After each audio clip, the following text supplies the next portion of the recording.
مساء الفل والياسمين، كل سنة وانتم طيبين وبخير وسعادة. عيدكم سعيد مبارك. والنهاردة حلقة جديدة من حلقاتنا مع مشاهير اليوتيوب.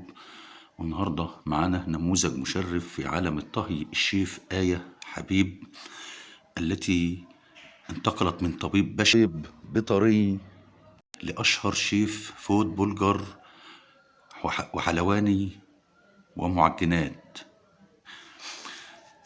تعد الشيف آية حبيب أحد أشهر الشيفات في عالم الطهي، وصاحبة محتوى مميز على منصة اليوتيوب، واشتهرت في الآونة الأخيرة بوصفاتها السهلة والشهية من مطابخ عالمية أجنبية وعربية، وأطلق عليها زعيمة قنوات الطبخ في مصر.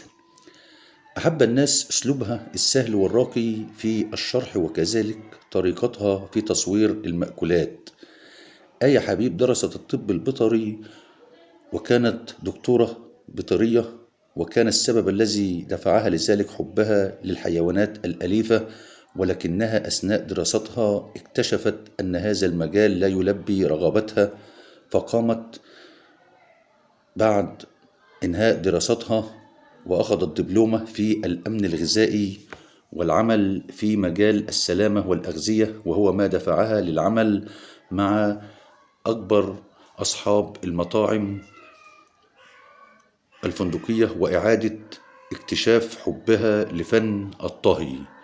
تزوجت الشيف آية حبيب وانتقلت للعيش في أمريكا، وهناك بدأت تسأل الطهاة المحترفين عن ضرورة دراستها لفن الطهي لمدة 4 سنوات من عدمه، وقالوا لها ليس بالضرورة أن الدراسة تكون 4 سنوات، ولكن عليك أن تتعرفي على أهم المعلومات من كتب الطهي الرئيسية التي يدرسها الطهاة المحترفون، وفي أقل من سنة ممكن تتعلم الكلام ده كله. ثم شجعها زوجها على إنشاء قناتها على اليوتيوب لإفادة الناس وعلى ملء الفراغ الخاص بها، وأنشأت قناتها عام 2019، ووصل عدد المشتركين لديها إلى أكثر من 5 ملايين مشترك، وهو إنجاز تستحق عليه التقدير بجدارة لما وصلت إليه من شرح مبسط وجميل في الوصفات.